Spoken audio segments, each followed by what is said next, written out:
What's happening, everyone? Welcome back to OdinReactz. Now, we've got a special guest here with us today, Cubcamtv. Do you want to say hello? What's good, man? What's good? Thanks for having me. How you doing? welcome to the channel. If this is your first time here, then you know what to do. Please subscribe to the channel below. Hit that notifications bell. What I'm going to do as well is drop Cubcamtv's YouTube link in the description below. So please go and subscribe to him.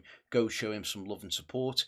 He doesn't just cover music, he covers other things as well. So please go and support his channel. That is really important.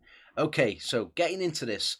The first question I want to really start off with is, how did you start YouTube? So, was it somebody like a friend who said, "Oh, jump on YouTube and start making videos"? Was it something that you were inspired by? What was it? The core, would you say, that it was to start making videos on YouTube? So for me, it ties in very, very closely to what I do for work, like normally. So I'm a breakfast show presenter for a day job. That's what I do, to make my bread. And I interview people on the show, and we get loads of different guests on and stuff like that. So what obviously at the start of the first lockdown, I wasn't able to get into the studio. I'm in a house with like quite high priority, like quite high risk people at home. Yeah. So I was like, cool, I need to completely lock down here. I can't be just going to and from the studio, having guests from all around the country, kind of driving down from wherever. It's just not going to work, and I'd feel like really guilty for doing it. So what I was pretty much resigned to the fact that I was going to be kind of off work for like 3-6 months, however long it was going to be. And then on the Saturday night, after I'd finished on the Friday, I went, actually, I've got enough kind of kit lying around my house, in regards to sort of cameras and like speaker stands and sort of microphones and stuff, that I could probably do a radio show from home, but just host it myself. And I started off the channel literally doing breakfast with Brekkie in the Cave, which is my actual show is called Breakfast with Kovu. I started off doing something called Brekkie in the Cave. This is my home room, as you can see. It's called the Cave, and we've done lots of different recording bits in here over the years. But I decided to kind of go, you know what, I'm going to go kind of freelance with this, and just for the next 6 months, just build up my own platform.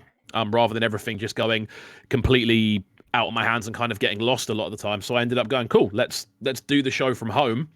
And yeah, we ended up starting to grow pretty quickly. I think we hit 1,000 subs relatively quickly, just off people locking in for the live shows. And my kind of main background has always been a lot more sort of dance music orientated. Again, I run a dance music record label. That's something I do. I write for a lot of dance music publications. Wow. Again, all part of the sort of day job sort of circle. And that's a world that I've been involved in since I was about sort of 12, 13, in regards to kind of making music and writing about music and stuff. That's something that's always been a big part of my life. So when I started to kind of get in touch with people about coming on the show and bringing guests on, it got to the point where I was having 2 guests a day, of like quite a substantial sort of stature. Like at one point we had Plastician on, like we had people like Submotion Orchestra coming on. I think we had, we've had like some big internationally recognized artists come onto the show, whilst it was on YouTube. So obviously off the back of that, people see it, they start to subscribe. It becomes quite like a known layout and things like that. And people kind of get used to the layout of it. And then obviously I get the kind of inkling after a couple of weeks of doing it. I'm like, cool, I could be doing other stuff with this channel. It's growing. I've got nothing else to do. And luckily enough, I ended up getting self-employment, getting the grant for self-employment. So I was able to kind of work from home, doing a radio show, but get paid for doing it from home. So it was quite like a nice way. It kind of worked out for me. And I went, look, I've got this time here. Let's try and do a couple of other things. And I was doing a few gaming videos here and there.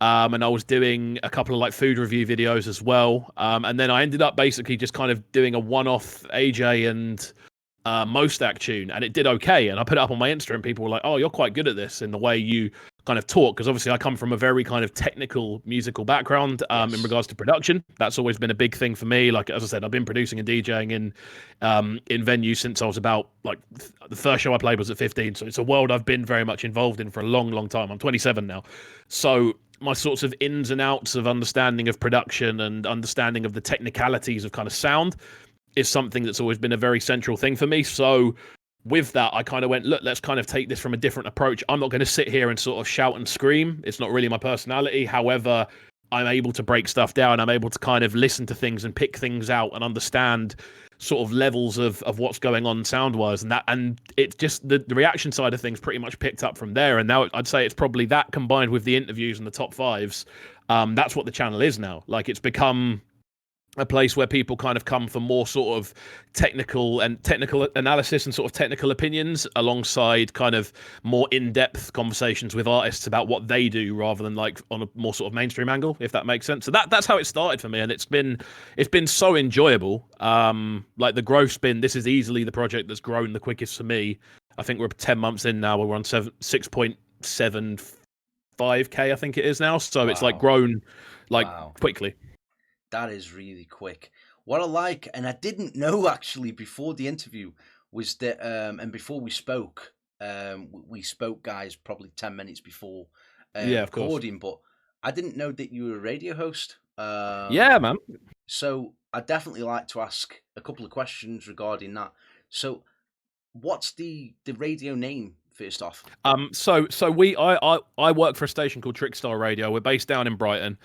And over the last sort of 5 to 6 years, I think it is now, it's been kind of the main sort of talked about underground station in and around Brighton, because we don't have any majors based in Brighton anymore. You've got Capital Brighton and Heart Brighton, but they're essentially beamed out of London. There's no studios in Brighton anymore. Yeah. And Trickstar kind of saw, so Twitty, the guy that originally set it up, he saw like this thing of, hey, there's no one's doing this, so let's get it set up. And now it's become this beautiful kind of amalgamation of different genres and styles and stuff. And I'm now head of the studio that I work in, so I get to train up all the new presenters and like teach them how to do everything and stuff like that. And it's just for me, it's my dream job, being able to talk for a living. You can probably tell by how I'm waffling on during this.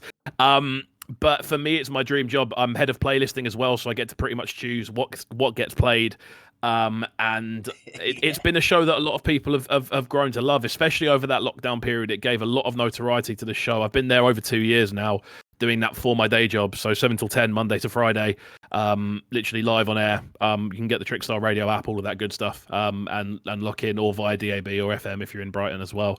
And it's just become one of those shows that, more than anything else, it's become quite synonymous with a lot of different sounds. Like, obviously my background is a lot more sort of dance music orientated, so a lot of the time I'll get press companies hitting me up before people have like projects dropping, and they'll go, cool, can we get you on the show can we get our guy on the interview on the show for an interview beforehand. And I get sent guest mixes, and loads of people try to premiere their tunes on the show as well.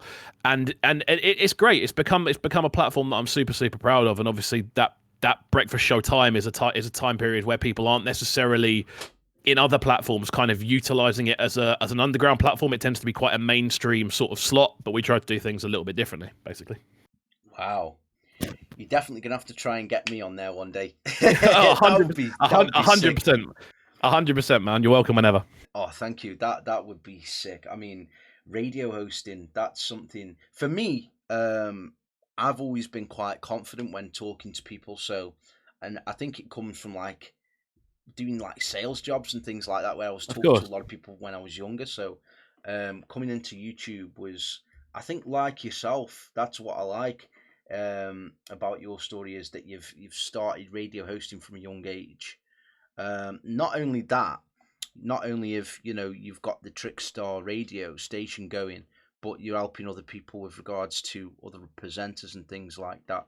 Of course. I think that's really inspiring. And it's good as well that you've come from a music background, I feel, because that always helps if you've always been a big music fan in some form of genre, because it helps you to understand music on a deeper level. Like my friend, he's a producer. Big up Anthony Holland, Mixed by Dutch on Instagram. And when I used to go to his house and he had the setup and everything, he taught me certain things about beats and listening to not just the rapper, but the beat and the production around it. Of course.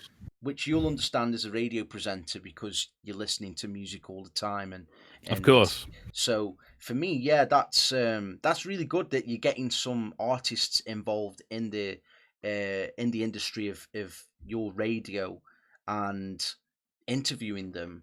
you know, I think is really, like you said, it's really good exposure for them, and it helps you as a radio host, and it helps you as a YouTuber now as well. Of course. And that's what inspired me to kind of look outside of not just doing music reactions, but interviews, and because I feel that, you know, that's a good niche to do. It's a very good thing to do, podcasting. 100%, bro. This is why as soon as I saw you started dropping interviews, I was like, bro, keep at it. It's sick to see. I think for you, I mean, it's weird calling myself a YouTuber, but I am. So it's something I'm getting used to. Same. But like naturally, what we tend to do is talk. Like that's Yeah. what we're here to do. You know, we talk for England at the end of the day. So when you kind of look at that, that is essentially what radio presenting and interviewing is. It's the ability to talk and have a conversation, whether there's someone else there or not. It's the idea of having a conversation either with an audience or with people in the room. So it makes perfect sense that like YouTubers should be able to interview people, and it's why so many YouTubers have podcasts as well. Yeah, 100%. I think, and there's a lot of podcasts out there. You know, some that I find quite interesting, like Joe Rogan's show. I love watching that one, and I've started watching a little bit of Logan Paul's as well, because I think it's quite interesting on how he asks questions and challenges people. Joe Rogan being the main one for me when it comes to podcasts, but I love listening to an old school, very old school one, which is XFM. I'm a big fan of like Carl Pilkington and people like that. Of course. So I like listening to theirs. It was really funny.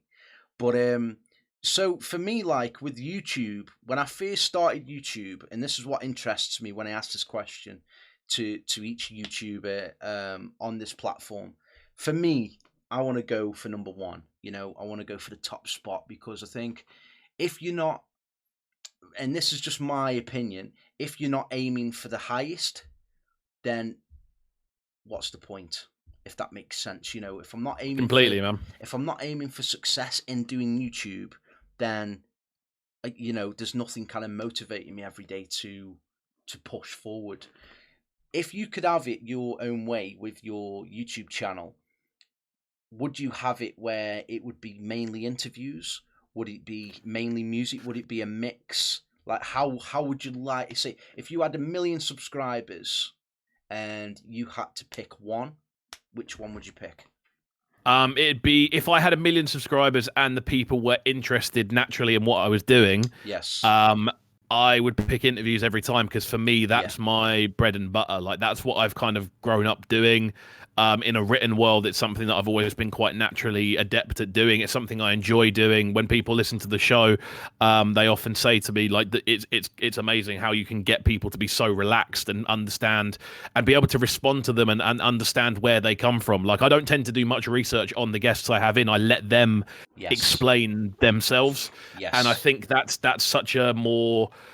It's such a more kind of eye-opening way of interviewing, because if you come in going, hey, you did this thing in this period here where you did that and this stuff happened, how do you feel about that? You've already kind of answered the question yourself, you know. And the whole point of interviewing is to hear things from someone else's perspective and hear things from the people you're interviewing and hear their story their way. And for me, that's something I've always enjoyed doing. I love just letting people talk. I love letting people I love letting people just kind of explain themselves and almost championing them. Is that the way? Yeah. Championing them for what they do, and you know, and I get a real enjoyment out of seeing how much people enjoy the sort of style of interview I do. And I got a couple of messages during lockdown where people were saying like, look, your show's really helped. It's one of the things that's really got me up and out of bed during that period of time. And when I see that, I kind of go like, yeah, well, even if the views aren't super high, if there are people that are genuinely enjoying this sort of side of things, that's enough for me.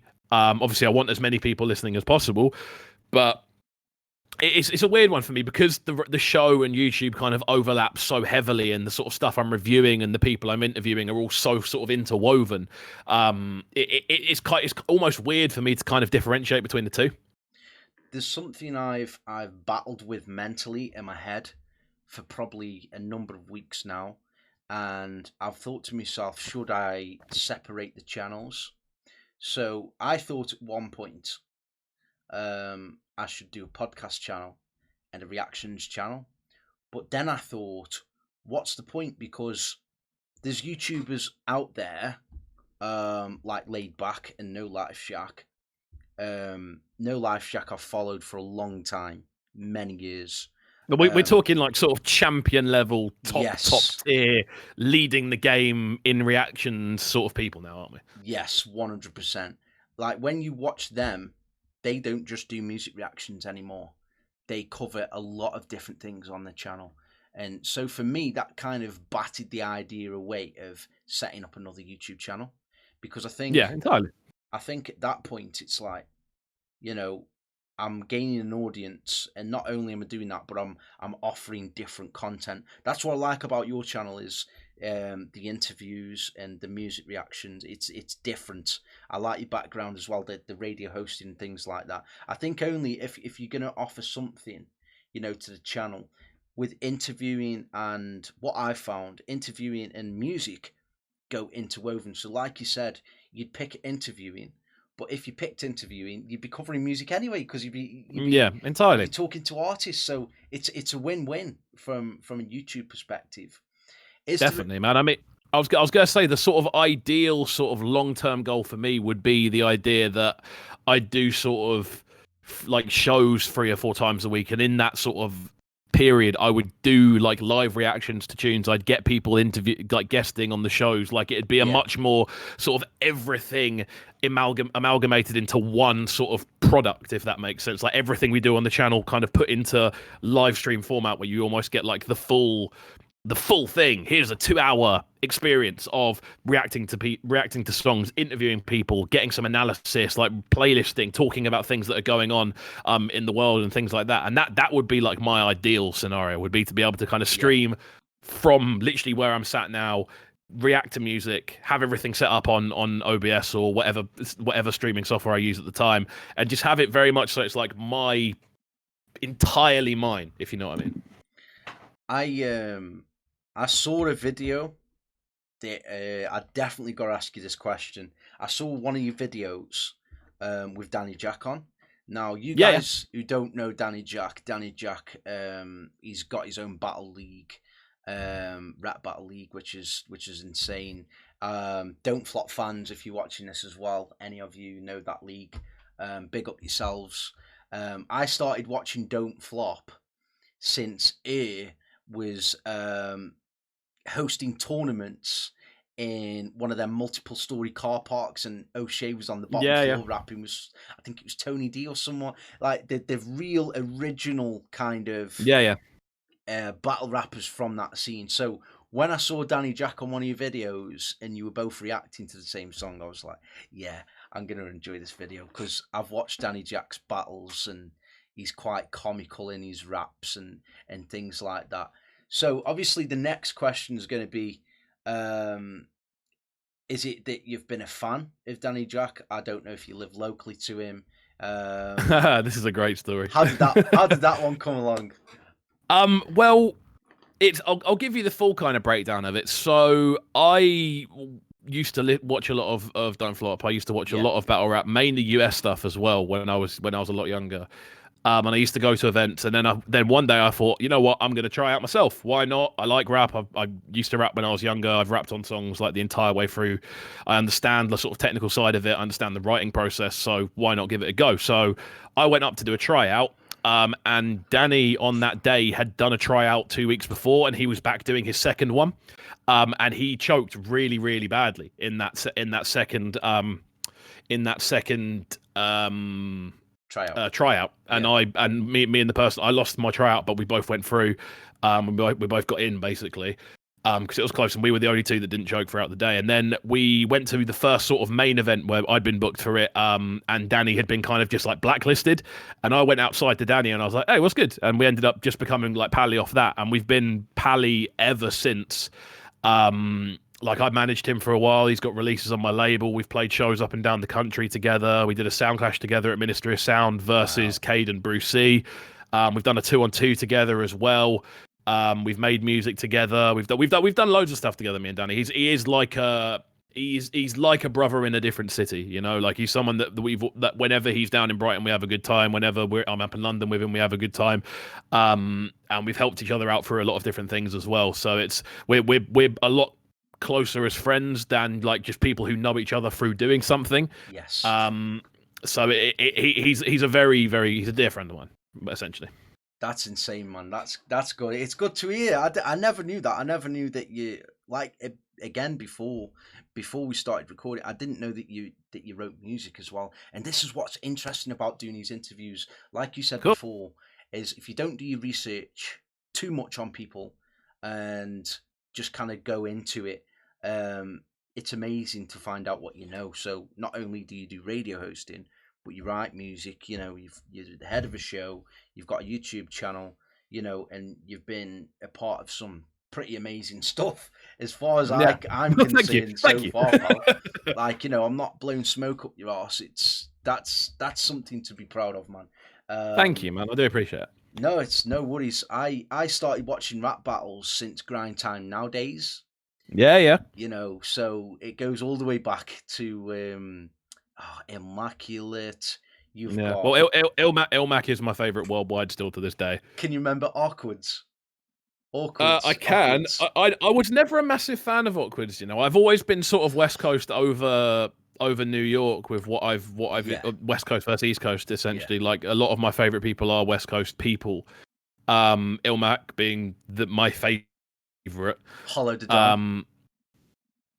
I mean, Hollow's both, isn't he? He was New York and now lives out west, as far as I'm aware. But he's like my sort of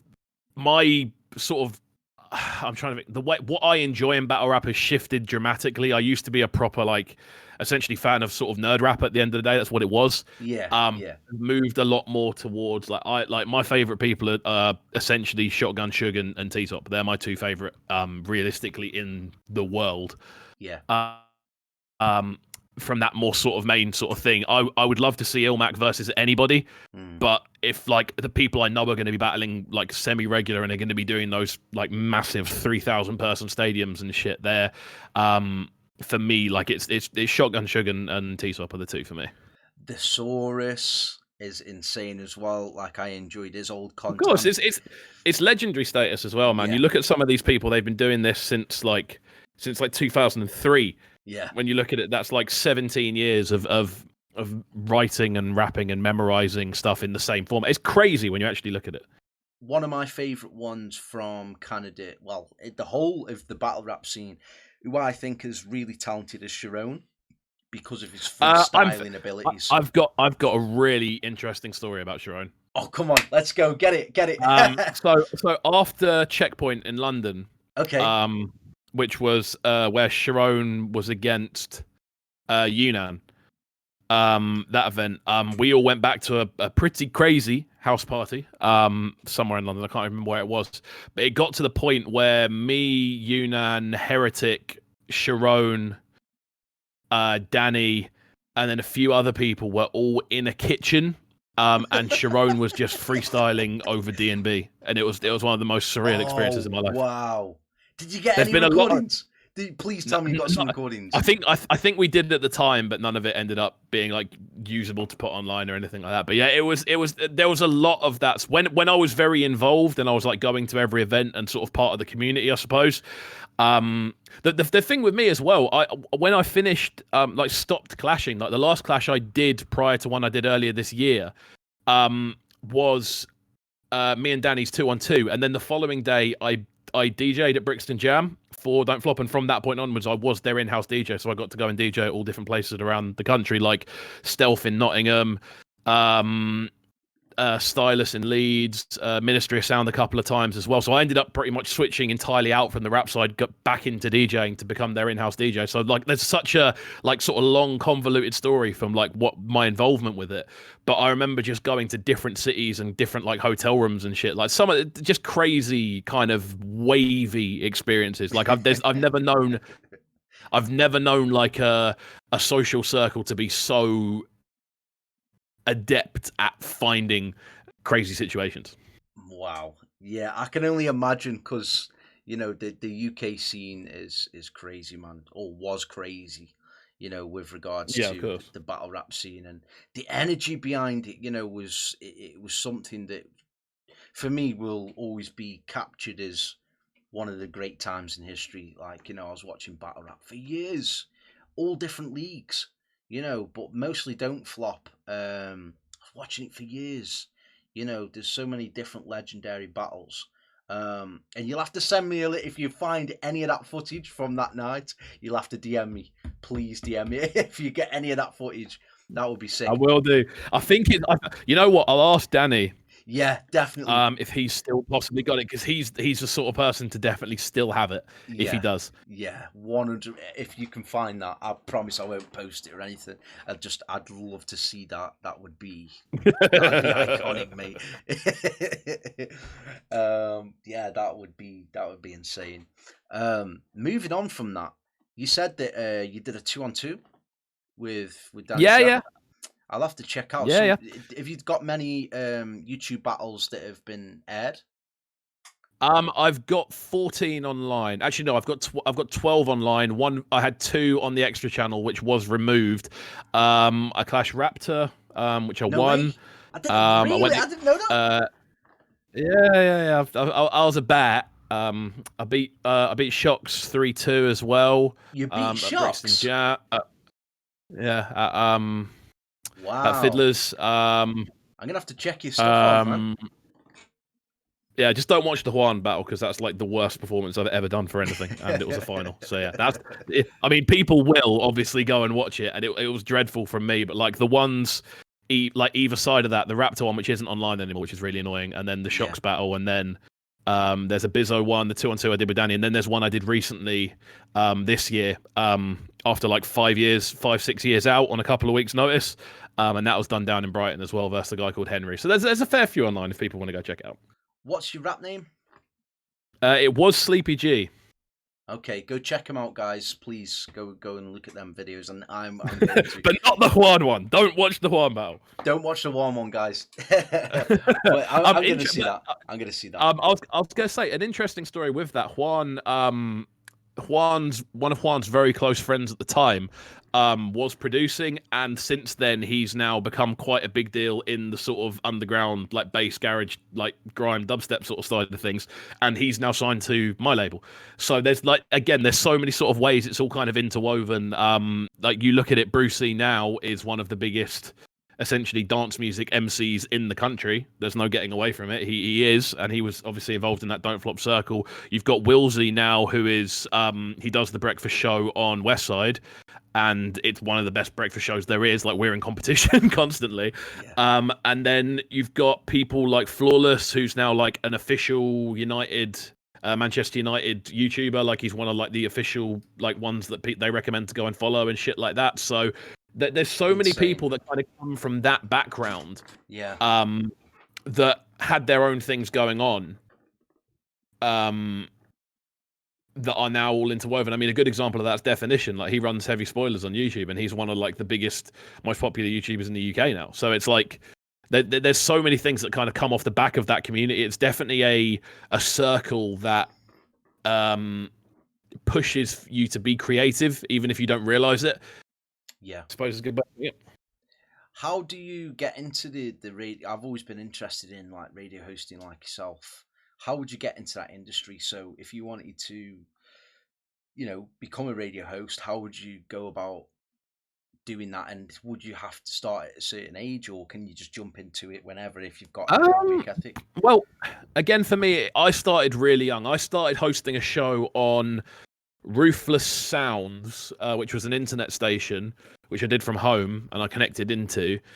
I started doing that when I was 14, I think. And I was running a show 2 hours a week from here, and then I switched over to Dub Terrain, which at the time was one of the biggest dubstep stations in the world, and they gave me a slot, and I used to do that on Tuesdays, I think it was 4 till 6. So I used to run home from school, and I used to burn all my CDs the night before, run home from school, then literally throw my CDJs on and do a live show from my room. And then I took a few years out, and then Trickstar popped up in Brighton, and I went and got a show on there, and we did the South Point show, which is my record label, and it became probably the biggest show on the station. It became one of the biggest shows in bass music, realistically. And we were just like, again, doing a lot of interviews, a lot of mixed content, a lot of DJ stuff, which is again something I've always kind of done. And then basically, because I was quite talkative on the show, because I was inspired by people like N-Type and people like Scratcher DVA, who used to be on Rinse, like people who would be like quite like amazing DJs, but they'd be very talkative and they'd be very kind of interactive with what people were doing, and they'd add a kind of level of personality to the show, not just sit there and go like DJ looking bored, you know. So I kind of took that element, and then when the station did a bit of a rebrand and a reboot a couple of years ago, they hit me up randomly and went, look, we're starting a breakfast show and brunch shows as well. Do you want to be the host of the breakfast show? And I was like, the first thing I said was, I probably won't be able to, because I was working full-time in catering at the time. On top of everything else I was doing, I was still having to obviously pay bills. So I was chefing full-time on top of everything. And I said, look, I'm probably not going to be able to do it because I'm in work in the mornings. Like I probably won't be able to do a 7 till 10 show, and because I need to get paid. I need to get paid from my day job. And they went, oh no, it's paid. And I went, what, as in like full time pay? And they went, yeah, no, we'll match what you're currently making. And I was like, damn. Okay. I thought about it for a couple of days, and I was like, look, this is normally, you don't get opportunities as good as this kind of land in front of you. And I would kick myself forever if I didn't take it. So, do you have to be able to DJ to become a radio host? No. Well, there's two kind of types of radio hosts. You've got essentially presenters and DJs. So DJs are essentially people that obviously have DJed and then have played in clubs and then have worked out that they can get like radio residencies. This tends to happen a lot more in electronic music, whereas presenters tend to be people that come from a more sort of talkative background. People like for an example on this, someone like Snoochie Shy, who kind of went in to do a program back in the day. She then got picked up by One Extra a couple of years later. And now she's one of the biggest presenters in the country. You look at someone like Maya Jama, she went through Rinse to begin with, I think. And she went through one of their like grow programs. You look at Henry now, and she started on Represent, I think it was, and she's gone all the way up, and she's doing stuff with Apple Music now. Rebecca Judd's another one. She kind of went through and just kind of did her own thing on, I think she was either on West Side or she was on something else. She might have been on West Side, judging by the way the studio looked. I think it was West Side. And then she's now picked up by Apple Music, and she does the Rebecca Judd show on Apple Music now. And there's so many different ways you can get into it. You can get into doing radio by being funny on TikTok, by doing like Instagram lives, through doing YouTube. Example of this again, Amelia Dimmelberg, you know, the one who does Chicken Shop Date. She's hosted Rinse FM shows. Wow. And it's basically having an engaging personality, and to an extent, YouTube sort of streaming and content is the new radio. Yes, it is.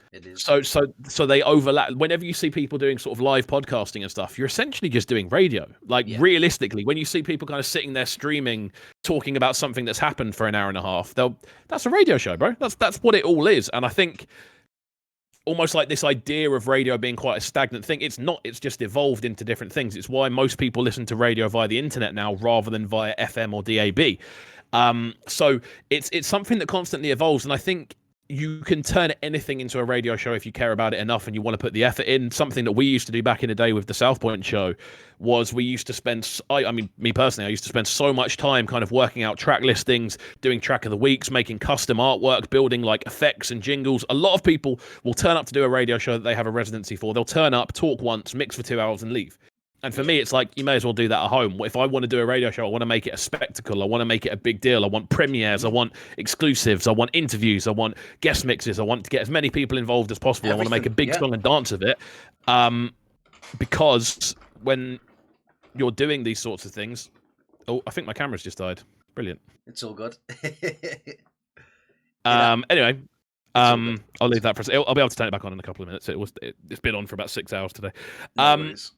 But yeah, with that, what I found, was the more you make a song and dance out of stuff, the more people care. If it looks like you're putting a lot of effort in, people will care more. That's what I've always found. I love that. That's something that I'd love to do. I've always said that I'd like to um, get into like boxing commentary or some form of where I'm talking to people, because I like you said before the interview, um, I like talking to people and finding out interesting things. But also at the same time, I like entertaining people and trying to put a smile on people's faces, I think. And the only way you can do that is by, personally, I think, just being yourself. Of Um, course.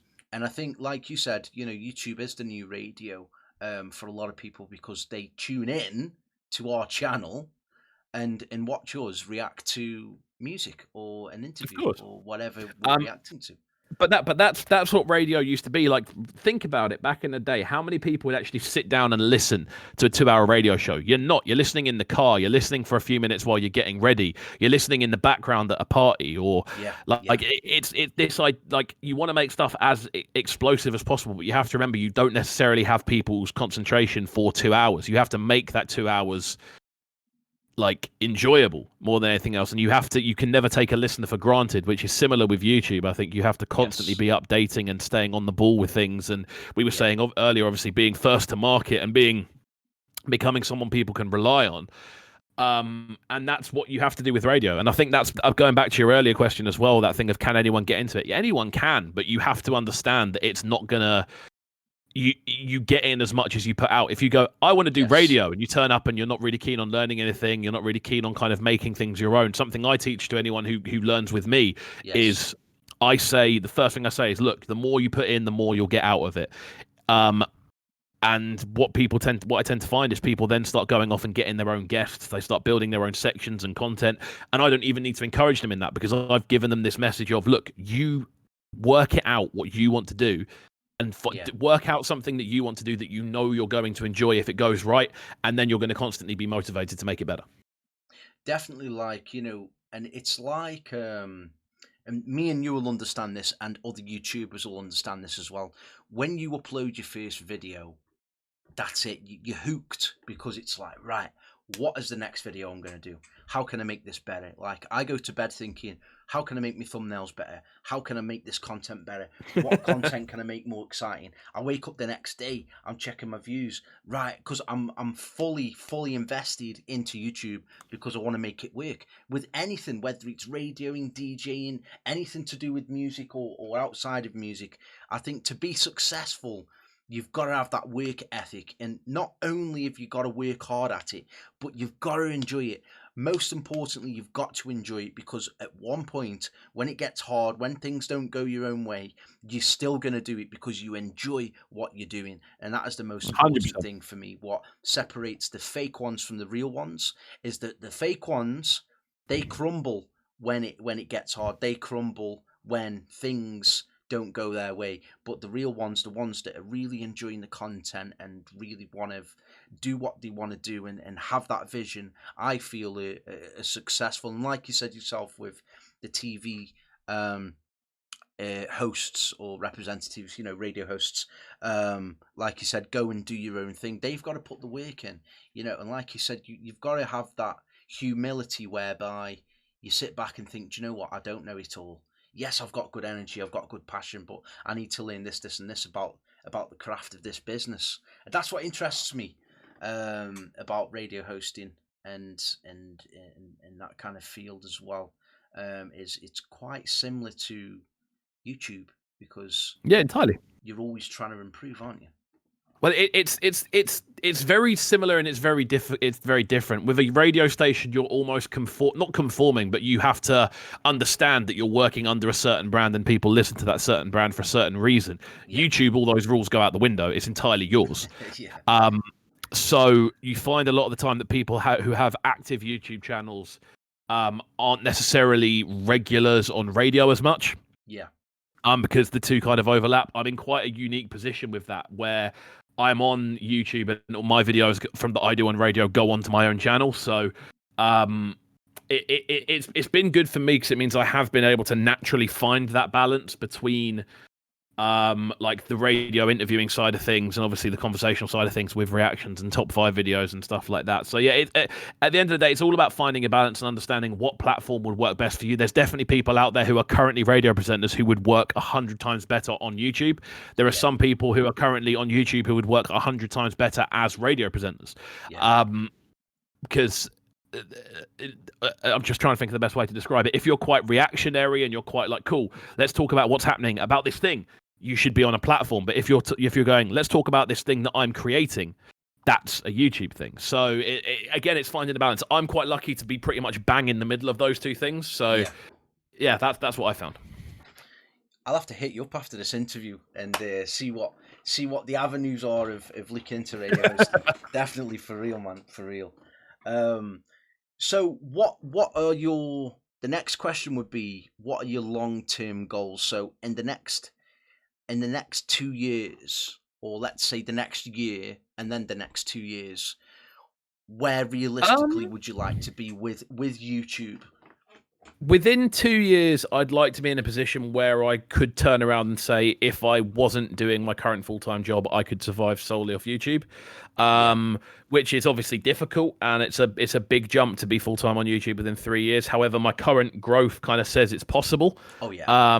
Both in sort of advertising revenue and in kind of popularity of the channel in general, sort of views and constant levels of growth, even if I'm not uploading. So that'd be the sort of ideal thing within the next 2 years. Within the next year, I want to hit 10K obviously sooner rather than later. I've set March as my target, so that's what I'm really, really keen to do.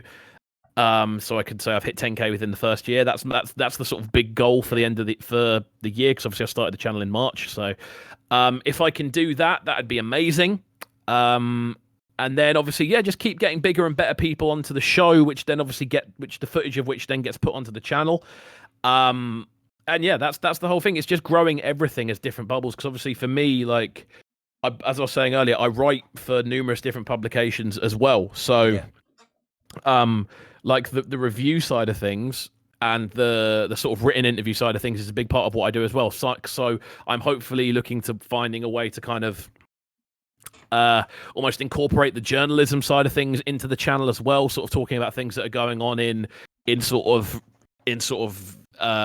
events and live events and sort of music technology and stuff like that as well. And then layering in, like, when people make album announcements, what we can expect from this album and things like that. Like, just going down a much more journalistic route. Like me, sort of 4 or 5 years ago, I was very much a music artist who DJ'd and did a radio show. Now it's very much I am a presenter and journalist who makes music as well, if that makes sense. Like, my shift has been very much more towards the more sort of, as I said, journalistic personality side of things more than anything else. So yeah, just kind of carrying on that's the big one for me, and just becoming a kind of household name, becoming a name that people go to when they have music. And this is something that I found which has been quite really, really cool for me during the during the period of time. So there we go, I think we're back in the room. You can see my pizza in the corner. Welcome. So I'll zoom in slowly. There we go.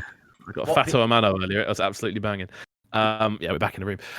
But yeah, what I found for me during the last couple of weeks, I've interviewed some of the biggest artists out of Zambia, which is crazy. I got a contact out there and then ended up meeting a couple of the biggest artists there. And off the back of that, now I get I get musicians from Zambia sending me their music exclusively, looking to premiere it on the show, like world exclusive stuff. So more of that, ideally, just covering a lot more of music from around the world as much as anything as well, and just becoming a kind of household name and a name people trust to kind of give that technical analysis. How kind of certain reactors are there to see. There are certain reactors that people trust that they'll trust an opinion of. I want to become one of those, essentially. Yeah, definitely. And I love what you said about the different cultures of music as well. That's something I've been exploring. Not recently, I gotta say, over the past couple of weeks I haven't. Before Christmas, yes. Over the 6-month period I've done YouTube. That's been something I've really kind of explored and thought, wow, there is some really good music. I've listened to Albanian rap, I've listened to French rap, I've listened to Russian rap, which was crazy. There was this guy I covered called Miyagi, and he does a lot of music with this guy called Andy Panda. and I thought that's a two very strange names when before I listened. And when I listened, even though I didn't understand the lyrics on some of the videos, because they cross between Russian and English, because they got a big following outside of Russia as well. And I watched a documentary behind their music where they did like 6 or 7 songs on this documentary, short film, if you like. And it was insane. The message, I feel, the artists that I want to promote on this channel are artists that carry a message. And I always like to see the positives in the music. Like, I cover a lot of drill music, and it's easy from an outside perspective to look at drill music and say that's bad because they're talking about knives and guns, but it's their experience, their personal experience, what they've been through. And of course, without them saying it in the lyrics, they're saying, look, this is what's happened to me, this is the kind of avenue I've been down, and this is where my life's at now. I'm making music, I'm making money off music, I'm in this social media platform, it's building, I'm making money from an album, you know, independent or under a label. And that interests the hell out of me, how a 16-year-old can turn his life around from being in a gang to being 16, 17 and signed, making money, and that's only going to inspire the people around him and his family, and he's going to be able to provide from a young age, or she or he is going to be able to provide money for his family, and just elevate himself as well, you know, as a person. So that really kind of touches home for me, that for the young generation, I feel it's very important that we inspire them to do better, to do more, quicker at a younger age. You know, you don't have to make a million mistakes before hitting 21 and saying, "Oh God, you know, I've been arrested, I've been in jail, and it's time to turn my life around." You don't have to make them mistakes before, you know, you make a right decision.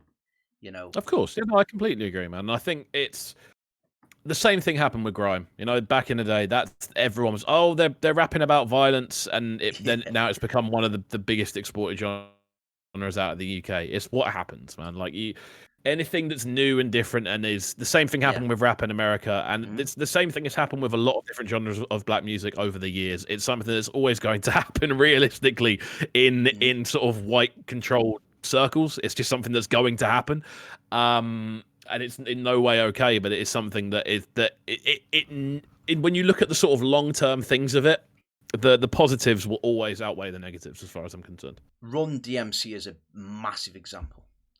You know, when they first started, and Ice Cube, you know, with the song that he named F the Police. You know, the reason why he made that was because they were stopping his shows. The FBI were coming in and shutting down his shows. So of course he's going to make a song on F the Police.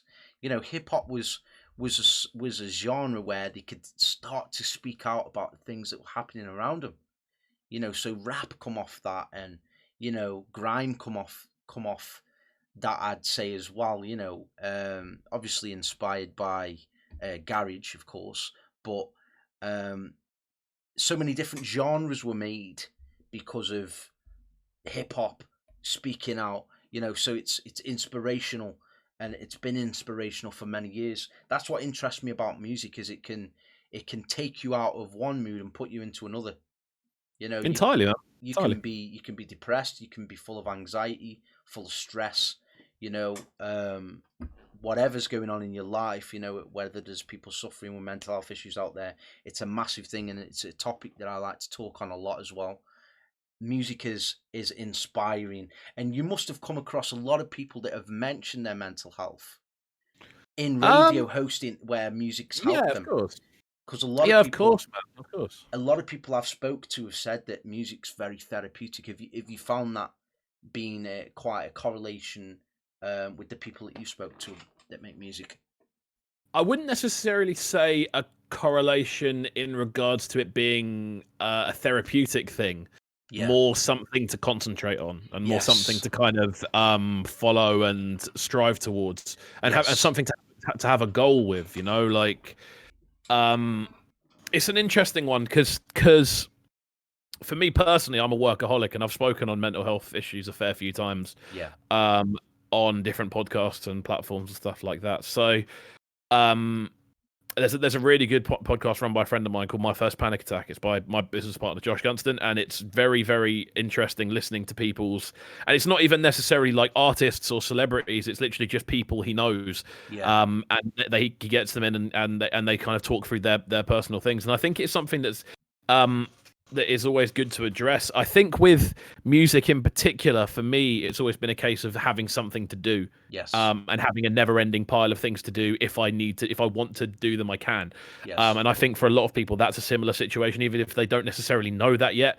It's because the process of making music physically is such a stressful process. It is a negative, reductive. How do I make this better? How do I switch things around? How do I reduce? It's always about taking stuff away and reducing and improving. There's very little thing of let's enjoy this bit. It's always about deadlines and getting stuff finished when you actually get down to the nitty-gritty of being a career musician. So the process itself isn't a very therapeutic process as far as I'm concerned, but the concept of having something to strive towards, that is. So I feel that's probably what I feel a lot of people mean. I watched an interview once. It was with JK, grime artist guys from the UK, massive. He said once in an interview, he said that for him, music was an outlet. Things that he couldn't express on social media personally, he did that through his music. And like you said, music keeps them occupied. That makes a lot of sense to me, because when you think about people who have come from, let's say, underprivileged backgrounds that have, let's say, made choices that they shouldn't, music is their focus, isn't it? Because when they start to see that this music industry they're getting noticed for a good reason, because they've got a talent and a skill that that they've possessed, and they're using it. They're putting the action in by producing music and putting it out there, and people are starting to notice them. I think for me it's like something must click in an artist's mind and said, this is working, this is what I'm going to continue to do and focus on this, because it's less dangerous. I don't have to do anything illegal to do this. I can just continue to make music. And I think have you seen the new Soul film, the new Disney one? I haven't seen that yet. I haven't seen it. Well, with that, I'm sorry for anyone who hasn't seen it, but the plot spoiler is basically it's about souls trying to find their spark and the thing that gets them up and ready to do the thing that inspires them for life. And the whole thing of it is that the sort of main plot line of the film is this guy believes his spark is music, and then he misunderstands what spark means, and the spark isn't necessarily the thing you were born to do, it's the reason you do it. Wow, yeah. If that makes sense. And that's that. Yeah. It's a really, if you haven't seen Soul yet, do watch it as soon as you can. Sorry, my camera's gone again. I've literally been filming all day. I do apologise. It's all good, bro. You wanted to see it on I don't know if you watched the full interview with Lita the VR, but his camera went, so it makes it human. When something just, we're all human at the end of the day, man. We're all human. We ain't robots behind these cameras, guys. Come on. Do you know what? I've really enjoyed this interview. Thank you for coming along and being here with us. I've really enjoyed the topics that we've spoken on, and I'm probably going to be talking to you probably 5-10 minutes after. Of course, man. Because it's quite interesting. But yeah, do you know, I wish you all the best in 2021. Thank you, sir. Likewise for yourself, sir. Before we crack on as well, congratulations on 3.5. I saw the announcement earlier. Yeah, thank you.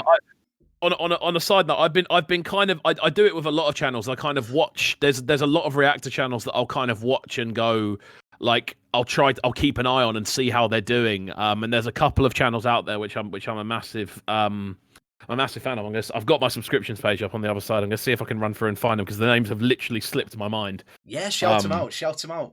Yeah, I need to find. I mean, for who are your favorite YouTubers to watch? What, YouTube reactors or outside of YouTube?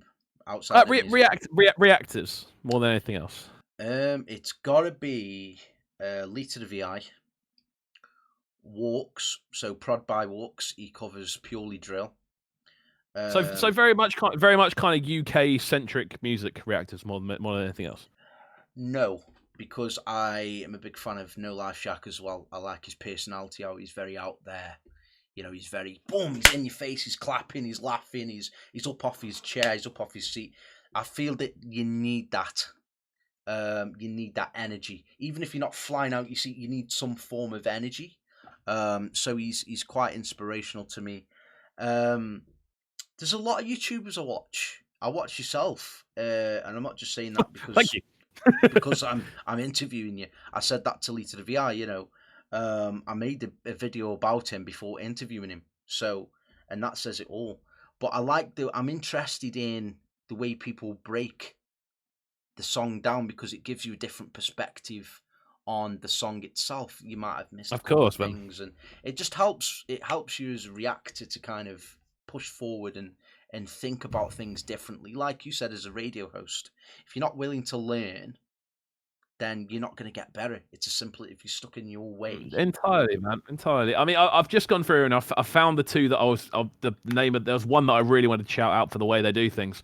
They're moderately new from what I've seen, but they're called the Gad family. It's a guy and a girl, and they just break stuff down almost with that. It feels very kind of not family orientated, but it feels like I don't know if they are a couple, but it comes across as though they're either a couple or family. The way they kind of bounce off each other, it's really really cool the way they do it. So definitely go and check them out. The GAD family. Check out Wilsey as well. He's got a really good thing going. It's Calex Wilsey on YouTube. He does basically UK reactions to essentially UK rap style reactions to K-pop. Okay. So he kind of breaks it down and kind of switches it all around. Really, really cool way of doing things with the way he works. And then, I mean, the ones that they're the sort of reactors that I enjoy watching, and Ed Rants as well. Ed Rants' channel's really, really good. I've heard of it. Yeah. But yeah, for the sort of people I tend to listen to, it's funny for me because I'm such a like. I love, like, outside of music, like my main hobbies are literally like expanded universes and gaming. They're like my main things. Like I love Marvel. I'm a massive Star Wars head. I'm a massive like Tolkien head. Anything that's got kind of like an extended universe behind it, I absolutely love. So I was saying this to you earlier before we went live. People like people like Blind Wave and Fail Whale and people even like Star Wars Theory and stuff like that. Like people who are like seasoned reactors reacting to sort of stuff that's happening in those expanded universes. For me, it's just like, wow, I'm loving every second of this, because you get to, and the beautiful thing about seeing reactors, especially with more sort of TV related stuff, is you get to see how they experience things. You know, you get to almost, it's a very human thing. Yeah. Because you get to kind of connect with people. Yeah. Without meeting them. You get to kind of see their emotional responses without them necessarily having to be in the same room as you, and it's such a unique thing. People there's people who kind of go, I just don't get reaction videos. Like, why wouldn't you just listen to the song? And it's like, that's not why we do it. Like, we do it because we know people, if people agree with us and people enjoy our opinions, when they hear certain things, it's going to make the tune even more like special, you know. Not saying that we're like the people that make tunes special, or TV reactors, the people that make the TV show special, but it's having that ability to bond with someone you've never met off the back of how they project their emotions when they're viewing something or listening to something. You know, it's such a unique 21st century thing that hasn't existed before. This idea of taking in other people's literal reactions to things and you being able to correlate with that. Like, there's certain YouTubers I watch specifically when I know they're watching certain series, and I look forward to them watching certain episodes of things. And I'm like, I know what happens in the episode. I can't wait to see what they do. Which is like, that doesn't exist. It's such a new thing. But yeah, that's always been something for me, man. I love being able to see people, see the actual reaction of people and see the emotion behind what people are doing, if that makes sense. That's always been a huge thing for me. It's massive because, again, when I first started watching them, it was like, oh God, I've, like you said, I've seen this. How is he going to react? How is he going to pan out? This bar is crazy, or this part of the episode is crazy. I started reacting to Drilling, which is it's an episode. It's like a movie, but different episodes. Think about like a Netflix series. It's like that. and it's really well put together. You know, the actors, the artists involved, really good music, good actors, good filming, everything.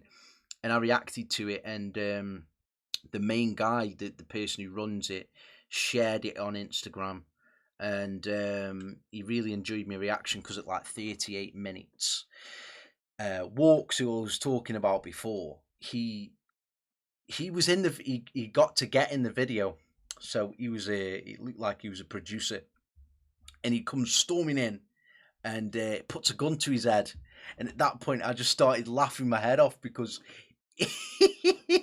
he's got a gun to his head and he's smiling, and I was shouting, I was laughing, I was like, "Don't kill him!" Like, and he pulls the trigger and the gun jams. And at that point, I was like, "Yes, he's still alive." And I don't know when the next episode's gonna drop. I don't know when the next episode's gonna drop, but I enjoy doing reactions purely because I don't know what's gonna happen next. Yeah, of course. I mean, I think something that a lot of people don't realize is a lot of people assume that reactions are almost predetermined a lot of the time. And I mean, for my channel, I can safely say I purposefully don't listen to stuff until I know I'm ready to record. And I feel this is something that most people do as well. And it's an annoyance to an extent because it's like I want to listen to this tune and take it in, but I can't because I want to make sure I'm on it. Yeah, I want to make sure I'm doing it live and stuff. But yeah, it's such an interesting new world, man. Obviously, meeting up with people like yourself who are on the same sort of path. Obviously, different kind of angles, but a similar kind of direction with it. It's always good to do, man. I'm so keen on the community side of things as well. And there aren't many sort of YouTubers who I've been able to kind of reach, apart from OdinReactz and the Gad family. I've spoken to them very briefly as well. But just having that back and forth with people, I feel it's so interesting because it's all new. You know, it is all new.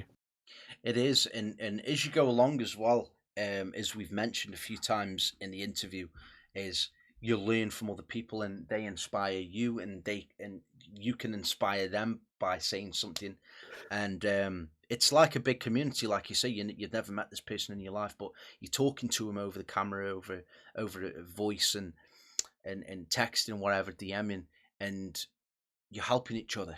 You know, you're helping each other, and you're building a community, and off the back of that, you're both winning from it. You know, just by purely entertaining people and trying to help other people and enjoying yourself and trying to entertain your community, you know, by giving them your perspective and just by being you. And I've always said from the beginning, 50% of doing YouTube is thumbnails, promotion, content, good content. The other 50% is being and selling yourself. If you can't sell yourself, no one's going to subscribe. You know, you can make 100%. All the videos in the world, but if you're showing people that you're being yourself, you're being you, people will pick up on that and they'll subscribe to you. You know, that's 100%. That's what I've found anyway. Yeah, no, I completely agree, man. I completely agree, and it's just awesome to see it all grow for me. It's crazy watching them numbers grow. It is. It's insane. Thank you so much for coming along, Jay. It's been an insane ride. I've really enjoyed this interview. We've covered so many different topics. We haven't just focused on YouTube and music. We've covered battle rap. We've covered mental health. We've spoke about artists. We've spoke about We've spoke about everything. It's been really good. Is there anything that you want to say before we finish the interview? Anything you'd like to say to your community? Only a couple of little things. I won't keep you for too long, people. Thanks for watching, and I tell you what, I should have enough battery just to turn this on for the end. Hopefully. There we go. I think we're back in the building. Oh wait, there we go. Look at that. All professional for the outro. That's what you love to see. There we go. But yeah, everyone, thanks for watching. Subscribe to Odin as well. Make sure you are subscribing to the channel. I'm really enjoying watching these interviews, so it's good to be involved in one. Go over to my channel as well, youtube.com/Cubcamtv. Get involved, subscribe. There's loads of content on there from music from all around the world as well. And yeah, go and download the Trickstar Radio app. It's on the App Store. It's on Google Play. I'll be back in on radio from the 25th of January. We've got some amazing guests lined up from all different kind of areas of music. from UK rap to international Afrobeat artists. Like there's so much stuff on the way. Just follow the channels at CubKXVU on every single platform as well. Yes. Follow me up and get involved. Feel free to hit me up as well if you want to work on something. I'm always down. That's sick, man. Thank you very much for coming along. And guys, if you've watched to the end of the video, or you've fast forwarded to the end of the video, guess what? I've got some good news for you. I'll be interviewing some more music reactors as well. So please stay tuned, subscribe to the channel below, and there should be another video dropping in a few days, Jay. So if you want to see that interview, that should be uploaded Saturday, Sunday, Monday latest. Awesome. I'm excited, man. I'm excited. Best of luck with everything as well, man. It's been really good to talk. Same to you as well, Jay. Take it easy, guys. Stay safe, be well, and I'll see you all in the next video. Peace.